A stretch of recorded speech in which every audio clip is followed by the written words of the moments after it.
Amém. Glória a Deus. Louvado seja o Senhor. Então, como eu tenho dito, a igreja em si, ali o templo para os cultos presenciais não tem funcionado, mas a palavra de Deus não está presa. E Deus faz o que lhe apraz. Com certeza a palavra está chegando à tua casa, você está sendo alimentado espiritualmente, e nesse tempo de coronavírus, nesse tempo de pandemia, você tem recebido o consolo do nosso Deus, né? Ontem, por ocasião do nosso culto dos adolescentes, um adolescente mandou-nos uma pergunta, querendo saber se estes sinais representam-se o fim do mundo, né? Final dos tempos. Queria saber se estes sinais têm relação com o final dos tempos, né? Parece uma pergunta de adolescente, mas não. Os discípulos também perguntaram isso para Jesus e queriam saber de Jesus quais sinais iriam indicar o final dos tempos, o final do século e também da vinda do nosso Senhor Jesus. Então, hoje eu quero meditar com os irmãos a respeito da volta do Senhor Jesus. Jesus, o nosso Senhor, Jesus Cristo, está voltando. E eu quero ler com os irmãos capítulo 24 de Mateus, Evangelho de Jesus segundo Mateus, capítulo 24. Abram aí na sua casa, acompanhem essa leitura, 24 de Mateus. E depois, ao longo da semana, gostaria de desafiar vocês a estudarem esse texto mais profundamente, capítulo 24 e o capítulo 25. Na realidade, os dois capítulos fazem parte daquilo que é chamado de o sermão profético, o sermão escatológico do nosso Senhor e Salvador Jesus Cristo. Diz assim a palavra de Deus: tendo Jesus saído do templo, ia-se retirando, quando se aproximaram dele os seus discípulos para lhe mostrar as construções do templo. Ele, porém, lhes disse: não vedes tudo isto? Em verdade vos digo que não ficará aqui pedra sobre pedra, que não seja derribada. No Monte das Oliveiras, achava-se Jesus assentado, quando se aproximaram dele os discípulos, em particular, e lhe pediram: dize-nos quando sucederão estas coisas, e que sinal haverá da tua vinda e da consumação do século. E ele lhes respondeu: vede que ninguém vos engane, porque virão muitos em meu nome dizendo: eu sou o Cristo, e enganarão a muitos. E certamente ouvireis falar de guerras e rumores de guerras. Vede, não vos assusteis, porque é necessário assim acontecer, mas ainda não é o fim. Porquanto se levantarão nação contra nação, reino contra reino, e haverá fomes e terremotos em vários lugares. Porém, tudo isto é o princípio das dores. Então sereis atribulados e vos matarão, sereis odiados de todas as nações por causa do meu nome. Nesse tempo, muitos hão de se escandalizar, trair e odiar uns aos outros. Levantar-se-ão muitos falsos profetas e enganarão a muitos. E por se multiplicar a iniquidade, o amor se esfriará de quase todos. Aquele, porém, que perseverar até o fim, esse será salvo. E será pregado este evangelho do reino por todo o mundo, para testemunho a todas as nações. Então virá o fim. Quando, pois, virdes o abominável da desolação, de que falou o profeta Daniel no lugar santo, quem lê, entenda. Então, os que estiverem na Judéia, fujam para os montes. Quem estiver sobre o eirado, não desça a tirar de casa alguma coisa. E quem estiver no campo, não volte atrás para buscar a sua capa. Ai das que estiverem grávidas e das que amamentarem naqueles dias. Orai para que a vossa fuga não se dê no inverno, nem no sábado, porque nesse tempo haverá grande tribulação, como desde o princípio do mundo até agora não tem havido e nem haverá jamais. Não tivessem aqueles dias sido abreviados, ninguém seria salvo. Mas por causa dos escolhidos, tais dias serão abreviados. Então, se alguém vos disser: eis aqui o Cristo, ou ei-lo ali, não acrediteis, porque surgirão falsos cristos e falsos profetas, operando grandes sinais e prodígios para enganar, se possível, os próprios eleitos. Vede que vou-lo tenho predito. Portanto, se vos disserem, eis que ele está no deserto, não saiais, ou ei-lo no interior da casa, não acrediteis. Porque assim como um relâmpago sai do oriente e se mostra até no ocidente, assim há de ser a vinda do Filho do Homem. Onde estiver o cadáver, aí se ajuntarão os abutres. Logo em seguida a tribulação daqueles dias, o sol se escurecerá, a lua não dará sua claridade, as estrelas cairão do firmamento e os poderes dos céus serão abalados. Então aparecerá no céu o sinal do Filho do Homem. Todos os povos da terra se lamentarão e verão o Filho do Homem vindo sobre as nuvens do céu, com poder e muita glória. E ele enviará os seus anjos com grande clangor de trombeta, os quais reunirão os seus escolhidos dos 4 ventos, de uma outra extremidade dos céus. Aprendei, pois, a parábola da figueira. Quando já os ramos se renovam e as folhas brotam, sabeis que está próximo o verão. Assim também vós, quando virdes todas estas coisas, sabeis que está próximo às portas. Em verdade vos digo que não passará esta geração sem que tudo isso aconteça.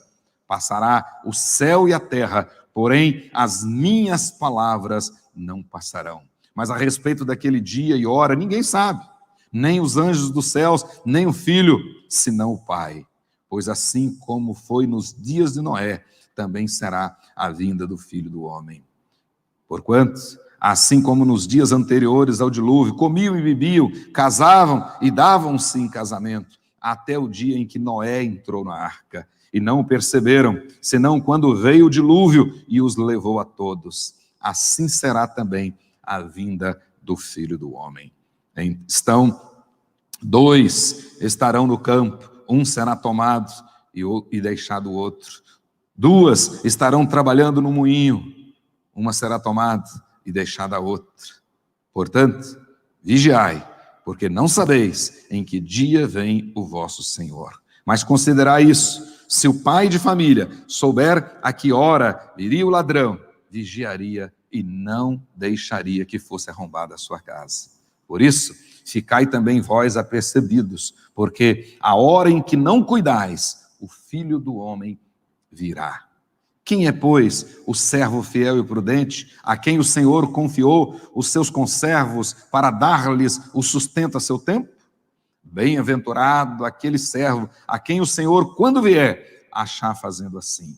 Em verdade vos digo que lhe confiará todos os seus bens. Mas se aquele servo, sendo mau, disser consigo mesmo, meu senhor demora-se, e passar a espancar os seus conservos, e a comer e beber com ébrios, virá o Senhor daquele servo em dia em que não o espera, e em hora que não sabe, e castigá-lo-á, lançando-lhe a sorte com os hipócritas. Ali haverá choro e ranger de dentes. Ali haverá choro e ranger de dentes. Oremos ao nosso Deus. Pai querido, Pai santo, Pai bendito, louvado seja o teu nome por essa revelação. Louvado seja o teu nome por Jesus Cristo, nosso Senhor e Salvador. Aquele que veio, viveu, morreu, foi sepultado, ressuscitou, voltou aos céus de onde virá. E virá como grande rei, na sua majestade e glória, e reunirá dos 4 cantos da terra os seus escolhidos, e para sempre com ele viveremos. Oh, Pai querido, nos dê agora sabedoria para discernir os tempos, ó Deus, nos dê sabedoria vinda dos céus, nos dê, ó Deus, discernimento espiritual para discernirmos, ó Deus, os tempos, discernirmos, ó Deus, as dificuldades, as lutas, as adversidades, os sinais, ó Deus, e podermos ficar percebidos, ficarmos alertas, apostos, esperando aquele grande dia e fazendo a nossa parte, apressando aquele dia, o dia da nossa vitória.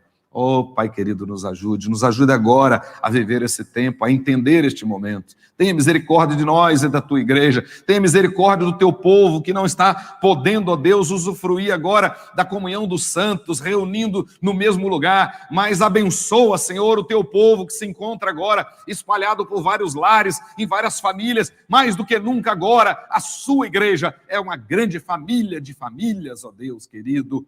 Oh, Pai, abençoa aquele que está ao alcance da minha voz, aqueles que estão agora acompanhando o nosso culto, ó Deus, permita que esta graça possa cobrir a sua casa, a sua vida e a sua família, e nós possamos, ó Deus, entender a palavra do nosso Senhor e Salvador Jesus, e mais do que nunca, possamos, ó Deus, aguardar a sua vinda, porque o Rei está voltando, e nós cremos na volta triunfante do nosso poderoso e Salvador Jesus Cristo. Aleluia. Amém. Amém. Meus queridos irmãos, o texto que nós acabamos de ler, Mateus 24, conjugado com Mateus 25, como eu disse no início, fazem parte, esses dois capítulos fazem parte do sermão escatológico de Jesus, do sermão em que Jesus pronunciou em face da pergunta dos discípulos, do pedido dos discípulos. Os discípulos mostraram para Jesus a construção, a beleza da construção do templo, e de repente Jesus disse, olha, não vai ficar pedra sobre pedra.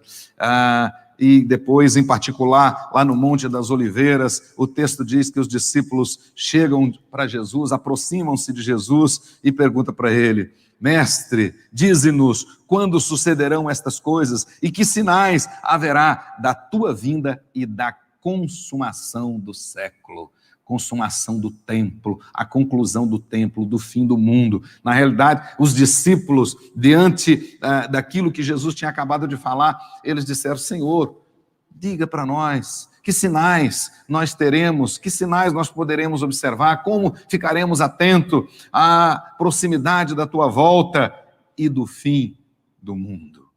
E Jesus, então, respondendo àquela pergunta, começa a discorrer a respeito desses sinais. E vocês podem observar aí, ele, a partir do verso 4, ele começa a responder e vai falando do princípio das dores, depois ele vai falar da grande tribulação, depois ele fala da conclusão, do final, da vinda do Filho do Homem, e depois ele vai contar 4 parábolas, ele vai inserir no seu sermão 4 parábolas, exatamente para despertar os seus discípulos e para nos despertar hoje a respeito da vigilância contínua, de estarmos sempre vigilantes, diuturnamente vigilantes, vai falar a respeito da fidelidade, da necessidade de permanecermos fiéis ao nosso Senhor, porque Ele vai voltar e vai pedir contas, e nós teremos que prestar contas a Ele.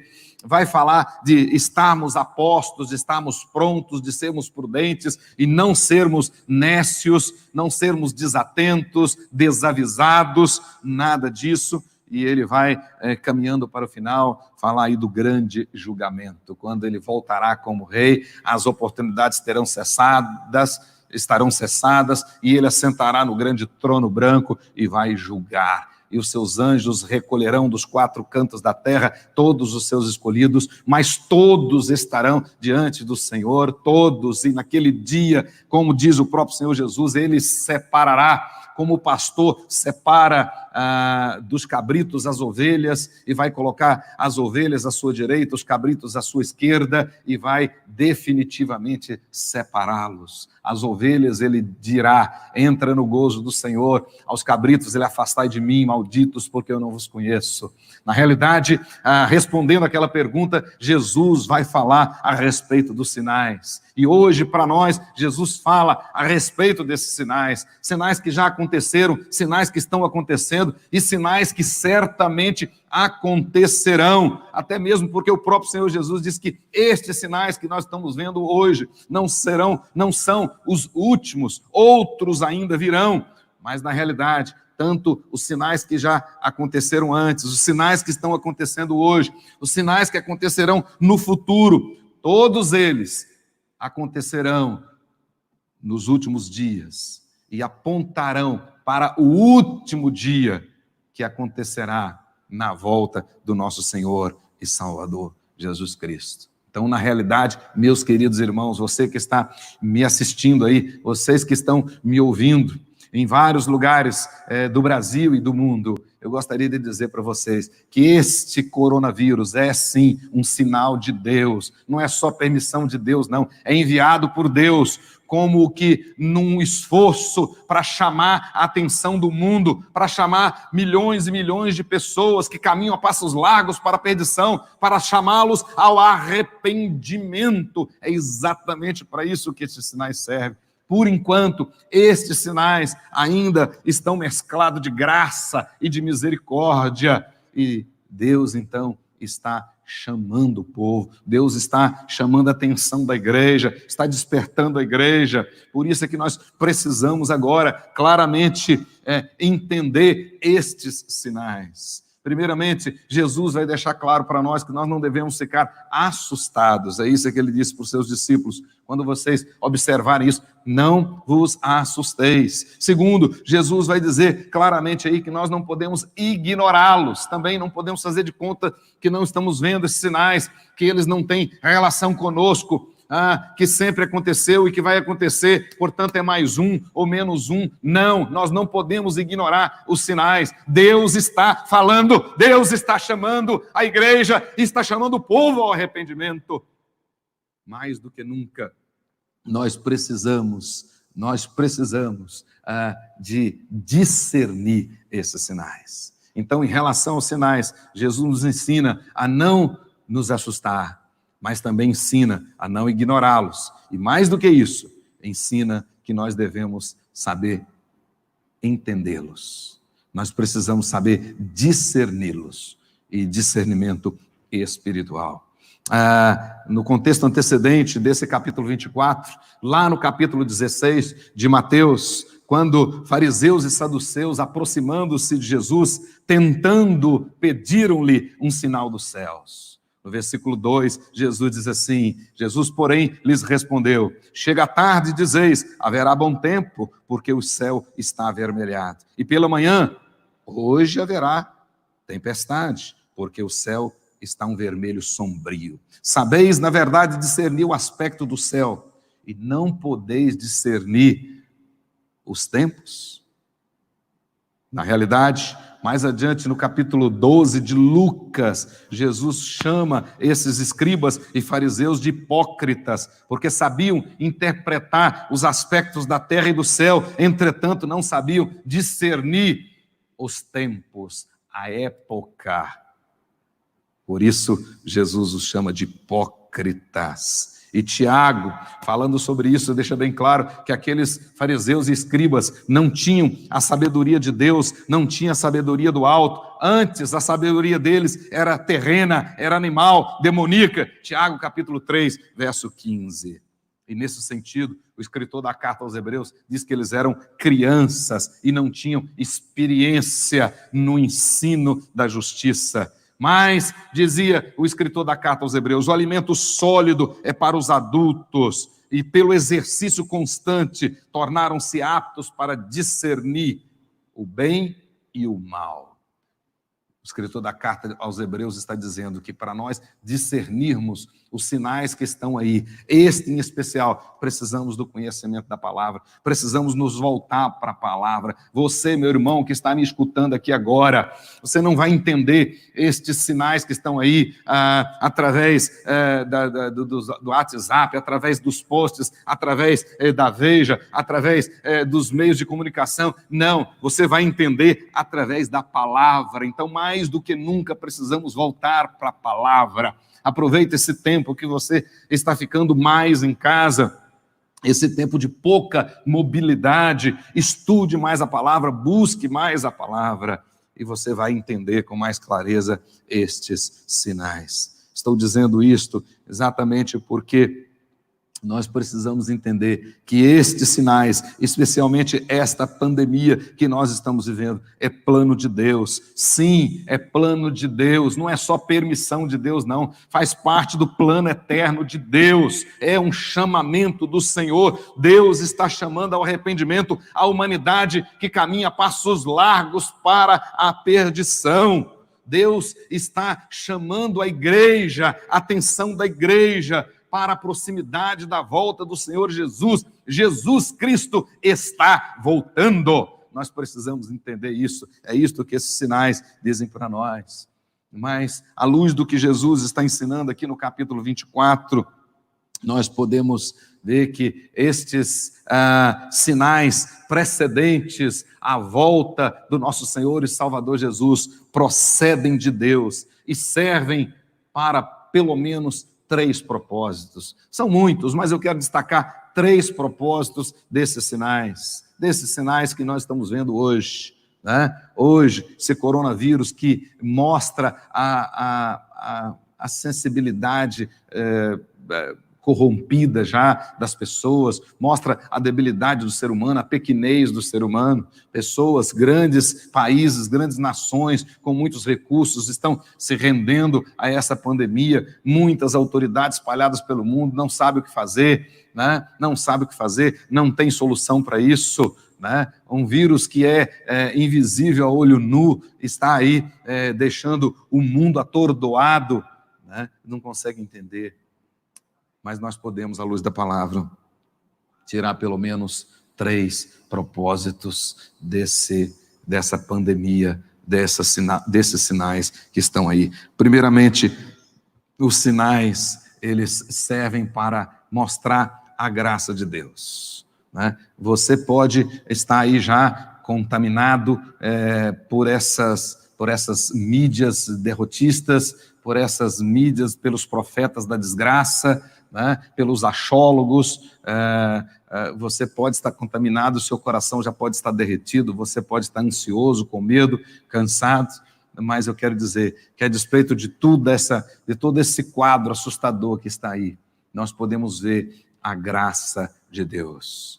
Podemos ver a graça de Deus. A graça de Deus como? Principalmente despertando a igreja para a urgência da pregação do evangelho a todas as nações. É isso que Jesus disse aqui no capítulo 24, no versículo 14. É necessário que este evangelho, o evangelho da graça, o evangelho do nosso Senhor Jesus Cristo ressuscitado e que voltará em breve, precisa ser pregado a todas as nações. Então, essas coisas que estão aí, elas mostram a graça de Deus, sim, embora seja juízo de Deus, mas ainda é juízo misturado com graça. Ainda Deus está chamando as pessoas, ainda há uma esperança, ainda há oportunidade. Você ainda pode crer no Senhor Jesus e confessá-lo como seu Senhor, e no coração crer que Deus o ressuscitou dentre os mortos.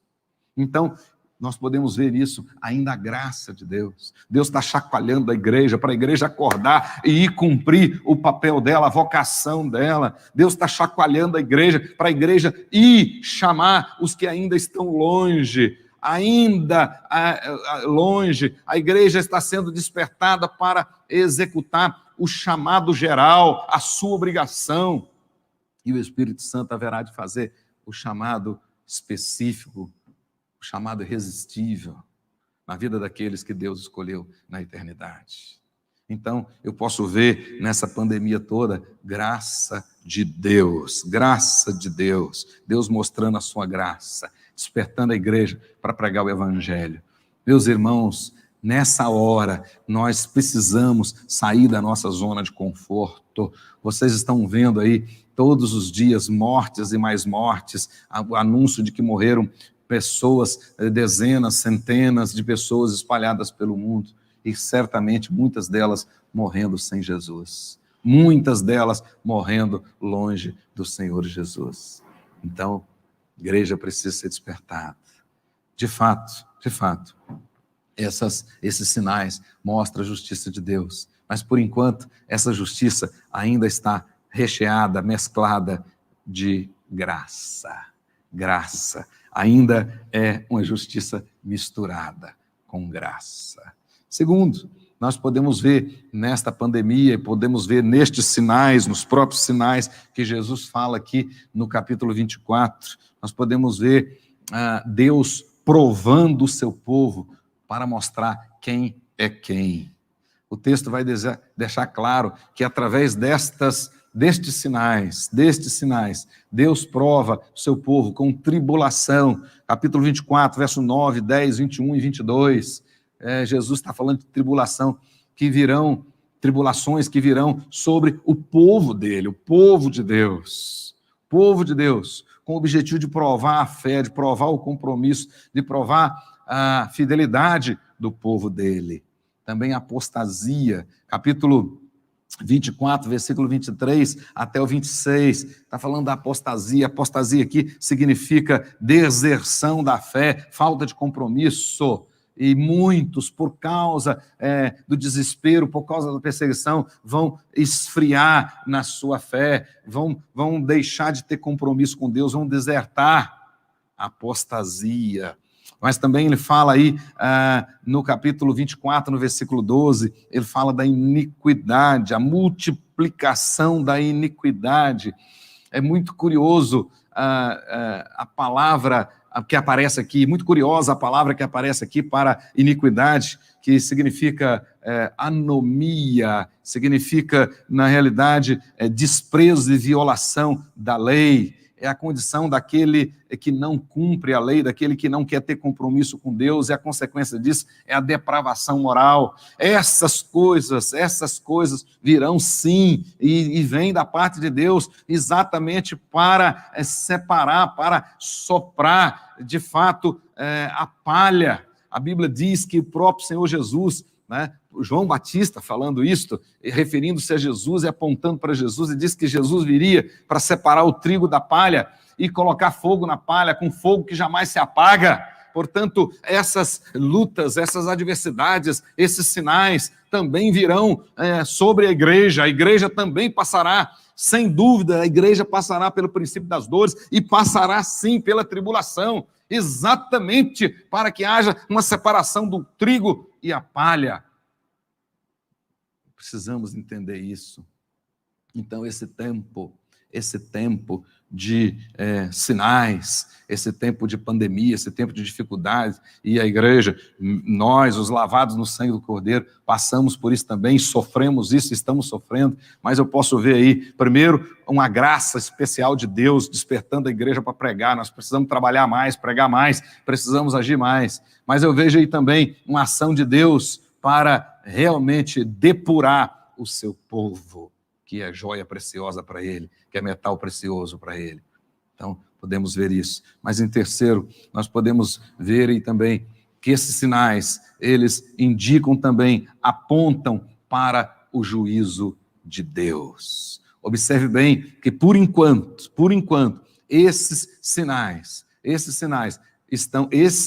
que representam também juízo de Deus, eles estão misturados com graça. O texto de Mateus 24 e também de Marcos 13, eles têm sintonia direta, eles fazem uma conexão direta, um paralelo com os selos lá do Apocalipse, capítulo 4 e 7, e também com as trombetas, capítulo 8 e 9, né? Todos eles, os que aparecem aqui em Mateus e aparecem no Apocalipse, simbolizam tempos de tribulação, de perseguição, falam de calamidades, de catástrofes naturais e sofrimentos impostos à natureza e aos homens. Eles mostram ali juízo de Deus, apontam para a volta de Cristo, é verdade, mas aponta também para o juízo final. Juízo final. Apontam lá para Apocalipse, capítulo 15. Portanto, na realidade, meus queridos irmãos, o que Jesus está falando aqui tem relação direta com os selos e tem relação direta com as 6 primeiras trombetas. Eles apontam para a 7ª trombeta e para os 7 flagelos, as 7 taças da ira pura de Deus, da consumação da ira de Deus. Então agora a gente vê algum aspecto da ira de Deus, mas como eu disse, misturado com graça. Mas tudo isso que está acontecendo aponta para o juízo final, aponta para aquele momento onde Deus vai derramar a sua ira sem graça, sem mistura, ira pura contra aqueles que não ouviram a sua palavra, contra aqueles que não deram crédito aos seus profetas, aqueles que ridicularizaram e não receberam a palavra do Senhor. Portanto, meus queridos irmãos, na realidade, o que nós podemos ver e aprender disso que está aí hoje, né? Esses sinais presentes, na realidade, eles revelam graça de Deus.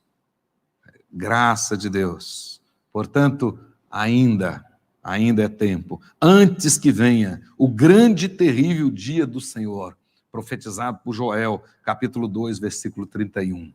Né? Esses sinais apontam exatamente para antes que venha o grande e terrível dia do Senhor. O chamamento é: arrependei-vos, pois, e convertei-vos para serem cancelados os vossos pecados. Atos capítulo 3, versículo 19. Na realidade, os sinais de hoje, eles estão aí trazendo para nós um clamor como o clamor de Amós para aquela nação que caminhava a passos largos para a perdição. Amós clamava o seguinte: prepara-te, ó Israel, para te encontrares com teu Deus. Capítulo 4, versículo 12. Esses sinais hoje dizem isto exatamente para as pessoas, para a multidão que caminha como ovelhas sem pastor. Prepara-te para te encontrares com teu Deus.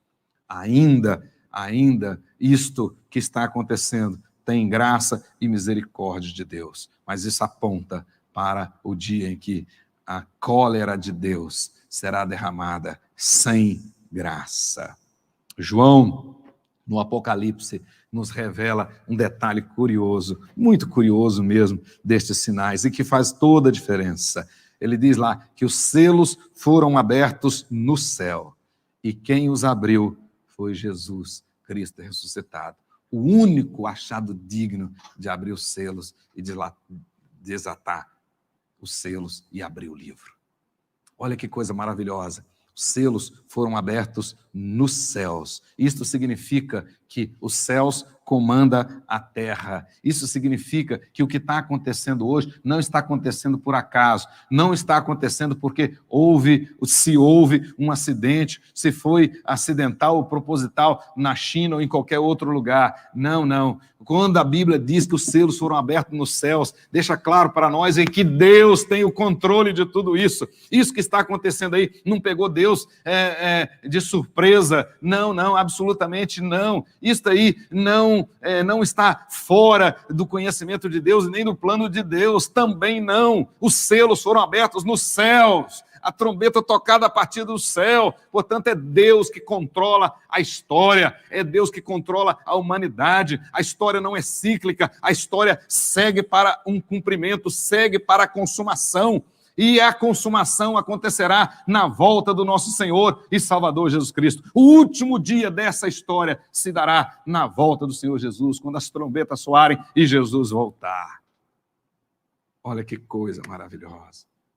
Então, esses sinais aí, por mais que as pessoas busquem justificativa nisso ou naquilo outro, aconteceu por isso ou por aquilo, na realidade, esses sinais são o chamamento de Deus. É tempo de se arrepender e de se converter e de voltar para Deus. Deus está chamando o povo. Deus está chamando o povo. Meus queridos irmãos, esses sinais, eles nos fazem pensar no céu e nas coisas do céu. Esses sinais nos fazem olhar para cima. Esses sinais nos fazem efetivamente pensar na volta de Jesus, pensar no céu e no inferno. Na realidade, eu, analisando esses sinais, entendo que esses sinais estão dizendo para mim que eu preciso pregar mais sobre o céu, que eu preciso pregar mais sobre a volta do Senhor Jesus e que eu preciso pregar mais sobre o inferno. De fato, esses sinais estão mostrando para a igreja brasileira que nós estamos pregando muito pouco sobre o céu e menos ainda sobre o inferno.